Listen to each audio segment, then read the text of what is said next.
So there's no real mystery to brainwaves. I mean, our brain's job is to create coherence and meaning between what's going on in the outer world and what's going on in our inner world. And so it makes sense then that when we're conscious and we're aware that we're a body in space and time, that we're local in space and time, that we have to use our senses to navigate in three-dimensional reality. So you need your senses, and because they plug you into this world. And if you took away your eyes and your ears and your smell and your taste and your feeling, you could not interact with the outer world. So it makes sense then that as we begin to perceive reality with our senses, there's a lot of information coming into our brain, and we have to organize that information, everything we're seeing and smelling and tasting and feeling and hearing. When that happens, the brain moves into a very kind of fast brainwave pattern called beta brainwave patterns. And it's a kind of a steady brainwave pattern. It's a low idle, and we're probably both in low-level beta right now. If I said to you, Michael, look, I'm going to give you a test, and everything I said, you got to be able to pass the test, you would pay attention a little bit more, and your light bulb in your brain would get a little brighter, and you would move into what's called mid-range beta. Now you're more vigilant, you're a little more focused. Kind of a good stress. But when you're angry and when you're frustrated and when you're intolerant and you're impatient, your brain goes into a brainwave pattern called high beta. That's very, very high because the stress hormones are causing the brain to become aroused. So some people get switched on into that high beta pattern, and they have anxiety, they have depression, they have all kinds of mood swings because the brain is now functioning at a higher level, at a faster idle. But when we close our eyes and we disconnect from the outer environment, or we start breathing and we start relaxing, when we start slowing our breath down, our brainwaves slow down, and when we close our eyes and disconnect from the outer environment, or we're driving in our car and we're in trance, our brainwaves move from beta brainwaves to alpha brainwaves. Now in alpha, you're starting to pay attention more to your inner world and not so much all of your attention on your outer world. And now you're starting to get into that realm of imagination. The voice in your head that's always talking to you kind of goes away, and you're kind of seeing in images and pictures instead of sub-vocalizations. So if your body starts to fall asleep and your mind is awake, that's that magic twilight place, that hypnagogue state where we're in theta. And that's a perfect place to really make significant changes because you're conscious in your subconscious mind. Then there's delta, which is restorative sleep. It's when the body is, the brainwaves in the thinking brain are shut way down and the autonomic nervous system is repairing the body. And then there's gamma brainwave patterns, and that's when the brain becomes highly aroused.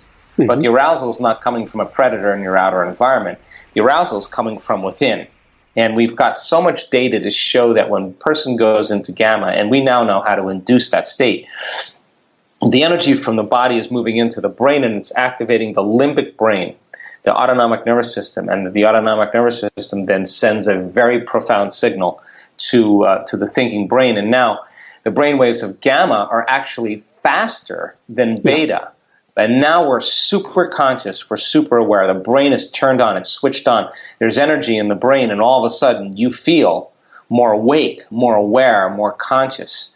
And that's the moment that we really embrace a greater understanding of ourselves and of life. Look, I mean, we spend 70% of the time or more living by some really tough emotions that range from unhappiness to negativity, to fear, to anxiety, to anger, to hostility, to frustration, to envy, to jealousy, to pain and suffering and guilt.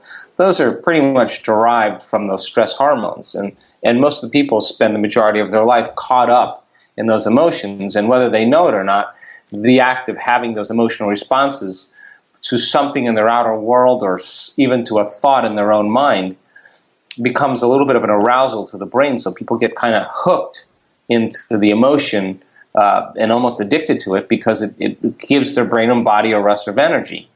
So we now know that when a person starts feeling an elevated emotion, an emotion like gratitude or appreciation, or joy or freedom or inspiration, that those emotions have a very different effect on the body, a different effect on the immune system, a different effect on the heart. When you're angry and frustrated, your heart beats very incoherently because it's ready to run from a predator or hide from a predator or fight a predator, but no one's running or fighting or hiding. And so it's like stepping on your gas pedal and your brake at the same time. It starts to create a lot of incoherence in the heart, and the heart has its own little individual brain. So then we teach students then how to regulate an elevated emotion and create more coherence in the heart, and we measure it. And when the heart starts beating more coherently, more in an organized fashion, it sends a very clear magnetic field away from the body. That field, that energy, is a frequency, and all frequency carries information. So then a person, when they feel the elevated emotion, they're creating their bigger field, they're becoming more energy and less matter. And the intent that they have, the thought that they're thinking, is being carried on that frequency. And now they're broadcasting a different field of information and light around their body. And they're tuning into a potential that already exists in the quantum field. And if they're doing it properly, they're investing their attention into the future. They're changing their energy. They're changing their brain. They're changing their neurochemistry. They're changing their circuitry. They're changing their genes. They're changing their protein expression. And their brain and body are living in a future present reality instead of the past present reality. And the repetition of that over time begins to change a person's state of being. And now they belong to their future instead of belonging to their past. René Payache is a physician from France and a researcher, and he took a day-old baby chicks, and day-old baby chicks like to imprint and bond on a mother hen. But instead of using a mother hen, he dressed up a robot as a baby chick, and he let them imprint on this robot. Now, the robot was a random event generator, which means a random event generator is like a coin toss. 50% of the time, the robot's going to turn to the right, and 50% of the time, the robot's going to turn to the left. So if you put it in a caged arena and you let the robot go and you were to map where it would move through the arena, it would cover pretty much the entire arena equally. It would spread out. But when he took those baby chicks and he set them on one side of the arena in a cage, and the moment those baby chicks saw the robot, thinking it was their mother, their intentions and their thoughts and the emotions drew the random event generator to that side of the cage 100% of the time. So the fundamental question is, if 1 day old or 3 day old baby chicks can influence a random event generator to move to that side of the cage with those tiny little brains and small little hearts, imagine what you and I can do when we get clear on an intention and we begin to combine it with an emotion. So we've done experiments where we've taken students and we've had them wear heart rate monitors. 50 of them in the front of the room and 750 people in the rest of the room.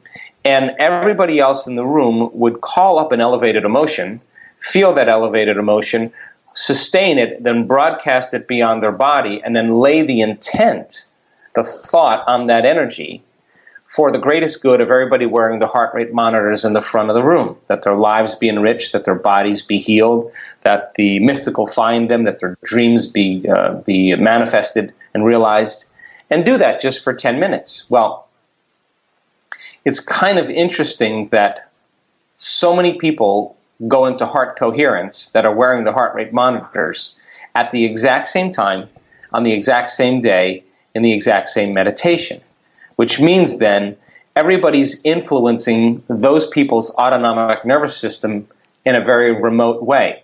So every person then that's receiving that energy, is their autonomic nervous system is being influenced, and that person that goes into heart coherence should influence every person in their life that they're connected to and should create more heart coherence in every single person. And of course, then that's a great way to change the world. So we've done these peace gathering events where we've had over 40,000 people participate, and that's exactly what we do. We're doing the same thing for the planet. And it only takes a small percentage of people on this planet to sustain a certain level of coherence that should begin to, over time, affect everybody. And if there's any time in the world that we need that, I think that now is the time. So it's a very ambitious ideal, but what else is there to do?